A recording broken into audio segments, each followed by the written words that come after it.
Salut tout le monde et bienvenue au podcast Les vraies affaires zéro bullshit, ici Roch Cholette. Merci d'être là en ce 21 décembre. Mais oui, ça approche à grands pas. Le temps des fêtes, mais il y a un gros mais à côté du temps des fêtes et bien sûr c'est le sujet d'aujourd'hui. Je vais vous parler donc des annonces de Christian Dubé hier, de la journée d'évaluation aujourd'hui, puis des annonces qu'on devrait avoir demain concernant le temps des fêtes, annonce par M. Legault. Bon, mais avant, je vous demande encore une fois si c'est possible de partager le podcast, bien sûr.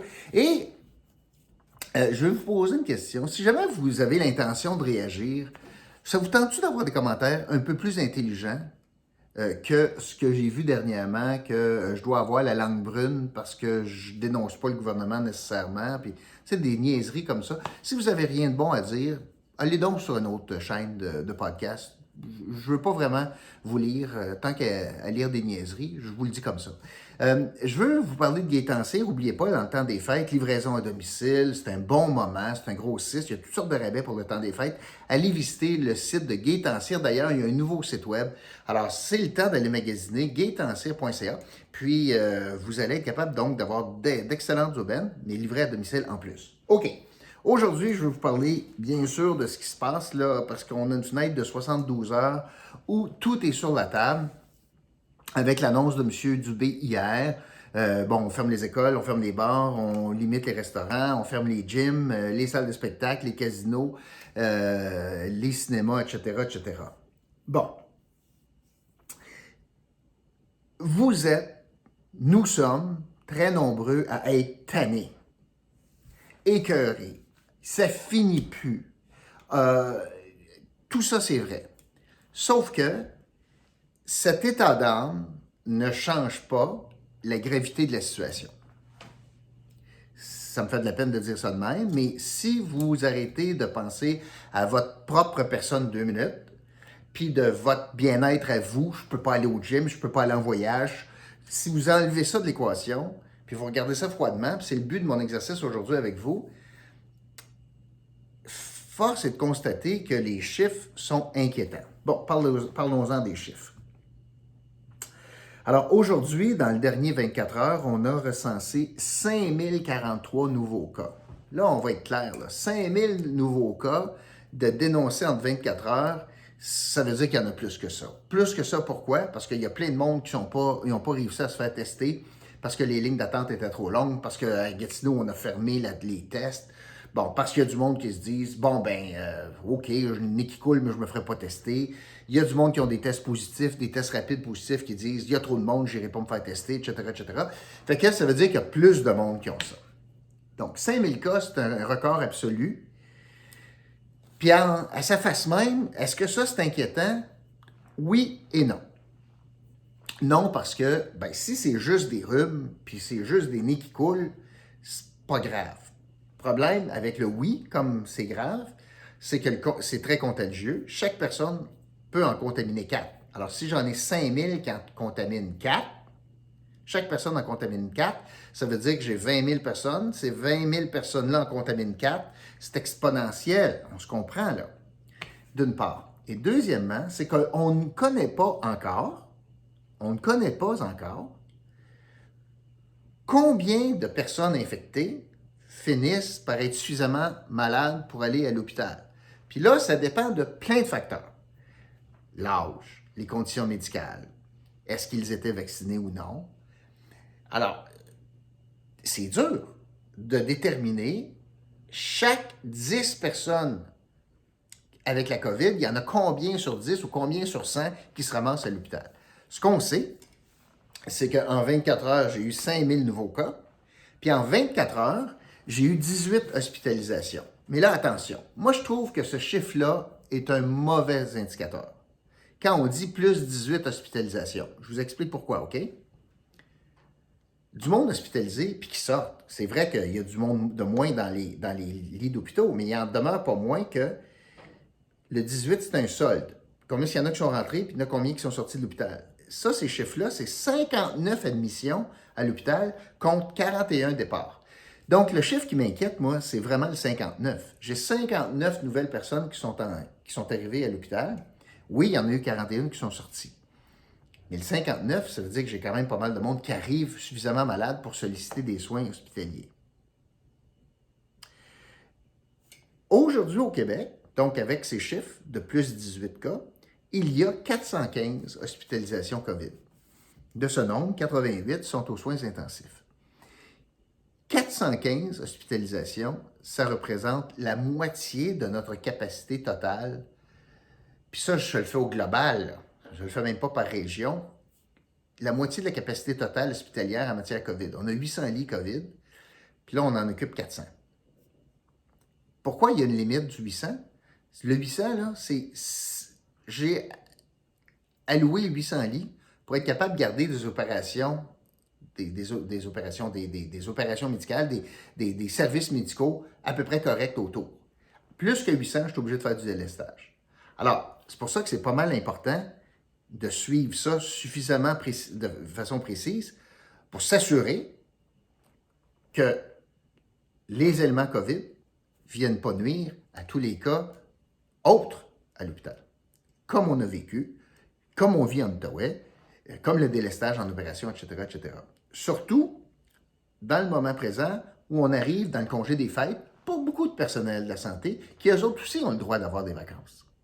Alors, tout ça pour dire que c'est pas drôle à 5000 cas, surtout qu'on est dans l'ignorance à savoir, c'est-tu 5000 cas, puis ça va être une grippe, puis restez chez vous, puis ça va passer, prendre une soupe au poulet et nouilles, puis ça va être correct, ou, écoute, dans mes 5000, là, je vais en avoir une gang de très malades qui vont utiliser des lits. Si on avait la baguette magique, puis on savait ça, ce serait plus facile à gérer. Mais il n'y a pas un pays qui le sait. Le Québec ne le sait pas. M. Legault nous a annoncé qu'il était pour faire une mise à jour demain. Demain, le 22, on est à 2 jours du réveillon.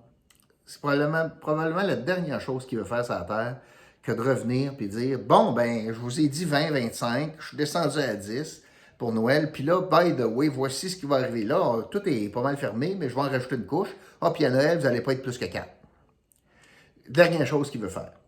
Et je voudrais vous parler de cela. Parce que moi, je pense qu'on peut, tu sais, les citoyens qui regardent la situation disent « Je suis tanné, tu sais, je suis tanné, on en a jusque-là. » Tu peux blâmer M. Legault pour dire « Voyons donc qu'il a complètement manqué d'anticipation puis de prévisibilité, puis voyons donc, il aurait dû voir ça venir avec tous ces experts. Il a lamentablement échoué. » Tu sais, on peut dire ça. On peut dire que c'est lui qui a monté les attentes d'eau en disant 20-25, j'aimerais ça, puis là, le monde a pris ça pour du cash, puis c'est lui, dans le fond, qui a occasionné une chute aussi brutale. Si on est si amèrement déçu, c'est parce qu'on avait des attentes ici. Puis c'est Legault lui-même, M. Legault lui-même qui a mis les attentes là. On peut blâmer M. Legault de prendre des décisions à la dernière minute. Pourquoi il n'a pas calé le shot il y a une semaine? Là, le monde a fait des provisions pour le temps des fêtes, puis ils ont commencé le ragoût, puis on est à 2 jours de Noël, puis il va nous dire, voyons donc, tu sais, même chose pour les voyages, etc., etc. Tu fais pas ça à 2 jours d'avis, tu sais, un petit peu de prévisibilité, tu peux le blâmer pour ça. Tu peux aussi le blâmer pour dire, voyons donc, ça fait 3 ans qu'il est là, il n'a rien fait pour préparer le réseau de la santé. Puis quand il a vu le début de la COVID arriver, il n'a rien fait pour préparer le réseau de la santé. Pourquoi ces 800 lits? Parce que tout est en fonction de la protection du réseau de la santé. Hein? Toutes les mesures, c'est pour protéger le réseau de la santé. Mais pourquoi on a 800 lits COVID? Pourquoi c'est pas 1600 lits COVID puis organiser nos flûtes en conséquence? On peut le blâmer de ça. On peut aussi dire que, dans le fond, ça fait bien son affaire tout ça, parce qu'il gère encore sous le décret d'urgence sanitaire, qui est capable de faire fi de l'Assemblée nationale, puis il fait sa tête, puis c'est un one-man show, puis dans le fond, il contrôle toutes les ficelles, fait que ça fait son affaire. On peut tout dire ça, correct? Mais mettons qu'on a tout dit ça. Je vais vous amener au moment présent. Une fois que tu as tout dit ça, là, suivez-moi là. C'était pas bon, mettons. Mettons qu'on a dit ça, là. C'était pas bon, puis bon, OK, correct. Ce matin, là, vous êtes premier ministre. Vous faites quoi? Je ne peux pas changer le passé, là. Je ne peux pas inventer des lits COVID à 2 jours de vie, là. Hein? Je ne peux pas refaire le passé. Je ne peux pas avoir plus de prévisibilité, il est trop tard. Mais mettons là, que j'oublie tout ça 2 minutes, là, je mets ça de côté, puis je dis, OK, vous, là, vous chialez, là. OK? faites quoi matin? Je vous donne les guides, je vous donne les rênes, je vous donne les clés du pouvoir. Vous êtes M. Legault, il faut caler le shot. Faites quoi? En se rappelant, puis je pense qu'on est plusieurs à partager ce point de vue-là, peut-être pas à 100%, mais pas mal, que l'objectif ultime là, de tout ça, là, c'est de sauver des vies.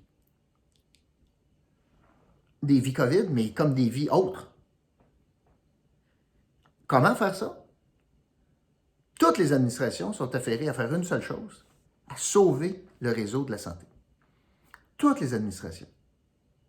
Alors, M. Legault, lui, ce matin, puis je vous pose la question, mettez-vous à sa place. Vous vous levez ce matin, vous êtes premier ministre du Québec, puis toi, ton objectif, c'est de sauver des vies. Puis pour faire ça, tu as besoin des capacités hospitalières, puis tu veux donc, par le fait même, sauver ton réseau de la santé. Vous faites quoi? Tu ne peux pas inventer le 21 décembre des médecins. Tu ne peux pas, comme Éric Duhaime disait, il dit, en 2 ans, il aurait dû ouvrir des hôpitaux. Tu sais, la pensée magique, là. Tu ne peux pas, à matin, dire, je veux ouvrir 2000 lits de plus au Québec. Tu sais, ça ne se fait pas. Donc, ce matin, vous êtes PM, puis il faut que tu règles, il faut que tu sauves le réseau de la santé. Parce que tu veux sauver des vies. Tu sais que tu as 5000 cas. Tu ne sais pas combien il y en a qui vont débarquer à l'hôpital. La seule chose qui te reste à faire, quand tu sais que le virus se propage et est contagieux quand il y a une proximité, c'est que tu veux limiter les contacts. Pensez-y, là. Mettez-vous à la place du premier ministre. Vous feriez quoi? Si l'objectif, c'est de sauver le système de santé. Pour, évidemment, limiter les contacts, le gouvernement, vous pourriez prendre les mêmes décisions. Tu peux-tu fermer les épiceries? Je pense pas. Les pharmacies? Je pense pas. Peux-tu fermer le Centre Bell? Ben oui. Quand je commence à fermer le Centre Bell, je ferme des gyms, parce que tout le monde sue à grosses gouttes, puis ils n'ont pas beaucoup de masques, puis ça touche à tout ça de maudites affaires, puis ça se propage dans les airs. Peut-être une bonne place à fermer. Les spas, peut-être une bonne place, etc., etc. Bien sûr que parallèlement à ça, ça prend des mesures d'accompagnement. Mon cœur saigne pour tous les entrepreneurs qui voient la période des fêtes tomber. Sauf que c'est pas vrai que le gain, l'appât du gain, devrait venir en avant de la santé publique. C'est pas vrai. Conséquemment, soyons solidaires collectivement pour aider les entreprises et les employés à passer à travers suite à des décisions courageuses de fermer des secteurs d'activité. Il faut que ça aille de pair. Mais c'est pas vrai que c'est avec eux qu'il faut qu'ils branlent le chien, là. C'est pas vrai que pour sauver les spas, on va garder les spas ouverts ou les gyms ouverts en sachant que je risque plus de contamination parce que je veux pas faire de peine aux propriétaires de gym ou aux utilisateurs de gym. Là, ça n'a pas de bon sens. Là, les gens qui veulent s'entraîner, on peut courir dehors. On fait des jumping jacks dans le salon. Là. Je caricature, mais mettez-vous à la place du premier ministre, c'est ce que je vous demande de faire. Votre objectif, c'est de sauver des vies en sauvant le système de santé. Pour faire ça, il faut que je diminue les contacts. Quelles sont vos options?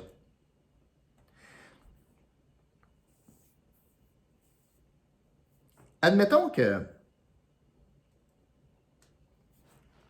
vous êtes parmi ceux qui disent « Ah, tabarnak! Non, moi, non, j'aurais pas fermé ça, puis de toute façon, c'est pas pire qu'une grippe, puis bon. » Fait qu'on va prendre votre hypothèse qu'on va avoir de la contamination communautaire. Puis que c'est pas 5000 cas par jour, c'est 5000 par jour, c'est 10 000 par jour, puis les hôpitaux débordent. Donc, le gouvernement, dans le fond, la stratégie, c'est du laisser-aller. Go! On verra ce qui arrive. Ah, les parties, puis la veille du jour de l'an, ouvre-moi le stade olympique, là, fais-moi un party à 4000, puis tout le monde pas de masque, puis danser. Qu'est-ce que vous pensez qui pourrait arriver? Ben, moi, je pense que d'ici quelques mois, ce qui risque d'arriver, prenons l'hypothèse la pire, c'est que, parce qu'on ne le sait pas, vous ne le savez pas, moi je ne le sais pas, combien de monde contaminé se ramasse à l'hôpital? Fait que si ce n'est pas 800 hospitalisés, mais c'est 1800 qui est hospitalisé dans les prochains mois, ou 2800 d'hospitalisés, ben ça veut dire qu'il y a du monde qui vont simplement mourir à la porte de l'urgence. Peut-être que ce n'est pas du monde COVID. C'est peut-être du monde qui a besoin d'autres soins et qui n'ont plus de place. Puis qu'on va dire non, mettez ça à la liste d'attente. Et ce que je pense qui pourrait arriver, c'est qu'en septembre, ben, dans le fond, ce sera une enquête du coroner sur les X nombre de milliers de morts à cause, entre janvier puis mars, au Québec, à la porte des urgences, parce que le gouvernement du Québec a laissé faire, a utilisé la politique du laisser-faire. Au lieu de prendre ses responsabilités pour diminuer les contacts, a dit, on est tanné, le monde sont tannés, fait que ça vient de s'éteindre, advienne que pourra. Moi, je pense que ça serait totalement irresponsable. Il y en a qui pensent que c'est la meilleure stratégie. Je pense que c'est la différence entre les États-Unis et le Canada. Où est-ce que c'est un... Premièrement, aux États-Unis, ils n'ont pas la même situation hospitalière que nous autres, mais pas pantoute. Il y a un système privé d'hospitalisation aux États-Unis. Puis on est rendu à 800 000 morts. Puis ils vivent bien avec ça. L'épuration naturelle. 800 000 morts. Mais je ne pense pas qu'on est là au Canada. Et d'ailleurs, nos CHSLD, 5 000 morts dans les CHSLD au Québec, on est scandalisés de cela. Puis à juste titre. Fait que je ne pense pas qu'on est prêt pour la méthode USA. Mais je vous repose la question. Ces gens-là, je vous repose la question, si vous étiez François Legault ce matin, là, puis là, c'est pas juste hey, moi je ferais ça autour d'une bière. Là. Je vous donne la responsabilité, je vous donne les clés du pouvoir. Prendriez quelle décision ce matin ou demain matin pour protéger le réseau hospitalier? Vous feriez quoi? Une fois que tu as tout dit, là, tu as tout chialé, le système pas bon, il aurait dû le voir venir, le système de santé, c'est de la merde. Une fois qu'on a tout dit ça, je vous mets au moment présent. L'autre chose que j'entends, c'est qu'il y en a qui disent que M. Legault fait ça parce que ça fait son affaire. La manipulation en vue des élections. Il est vrai, je dois vous le dire, que pour un gouvernement, souvent un gouvernement en difficulté, une bonne crise bien gérée, ça aide beaucoup. Verglas. M. Bouchard, M. Caillé avec son col roulé, bien gérer une bonne crise, ça ramène son Canadien. Premièrement, il y a une visibilité à tout rompre. Puis là, tu vois les qualités de leadership du premier ministre. Dans le cas présent, si c'était le début, puis une seule crise, peut-être. Ça fait 2 ans que ça dure. On est tout écœuré. Le gouvernement n'a rien à gagner d'inventer une crise. Ce qu'il avait à gagner comme gain en termes de gestion de crise, il l'a gagné. Tout ce qu'il risque maintenant, c'est de perdre des appuis. Alors, le gouvernement n'a aucun intérêt, machiavélique qu'il soit, d'inventer une crise ou d'inventer des risques qui n'existent pas ou de fausses appréhensions. Il n'y a aucun avantage à faire cela. Alors, ceux qui disent que M. Legault, là, il est bien content de jouer dans le film présentement parce que c'est bon pour son gouvernement et la réélection, là, moi, je pense que vous êtes dans le champ, mais complètement. La dernière affaire qu'il voulait, c'est bien ça avant le début d'une année électorale qui nous amène à l'élection en octobre. Vous savez, et je vais terminer là-dessus, c'est pas facile, hein, quand je vous pose la question, vous feriez quoi, vous, si vous étiez premier ministre? Puis, mais pensez-y comme il faut, votre réponse. Mais c'est quand même ironique que je vous parle de cela aujourd'hui, et cette journée est le 21 décembre. On est donc entre le 20 où on a annoncé des mesures plus restrictives, M. Dubé, puis demain, M. Legault va nous en annoncer encore davantage. Pourquoi je vous dis que c'est ironique? Parce que quand même, aujourd'hui, on a le solstice d'hiver, ce qui veut dire que c'est la journée la plus courte de l'année et c'est la nuit la plus longue de l'année. Nuit étant noirceur. Et donc, c'est notre journée la plus noire que l'on a connue cette année. Puis je pense que ça reflète pas mal bien l'atmosphère puis l'attitude des Québécois. C'est vraiment une journée noire parce que on sait ce qui s'en vient. Et demain, j'ai l'impression que ça va frapper. Mais avant de juger, j'aimerais ça que vous tentiez 2 minutes de vous mettre à la place d'un élu. Ça donne que c'est M. Legault, mais peu importe qui aurait été là. Si tu ne peux pas refaire le passé, là, puis tu seras capable de faire le bilan plus tard, puis le sanctionner à la limite. Mais je vous pose la question Aujourd'hui, mettez-vous dans les souliers du premier ministre. Je vous donne le pouvoir décisionnel. Qu'est-ce que vous décideriez de faire? Sur cela, bonne réflexion. Et aujourd'hui, l'indice du jour que vous pourriez inscrire dans la description pour être éligible pour 100 dimanche, on fait tirer de 100 je vais utiliser le mot solstice. Solstice est l'indice du jour. Merci tout le monde et je vous retrouve demain pour un autre podcast, Les vraies affaires zéro bullshit. Salut!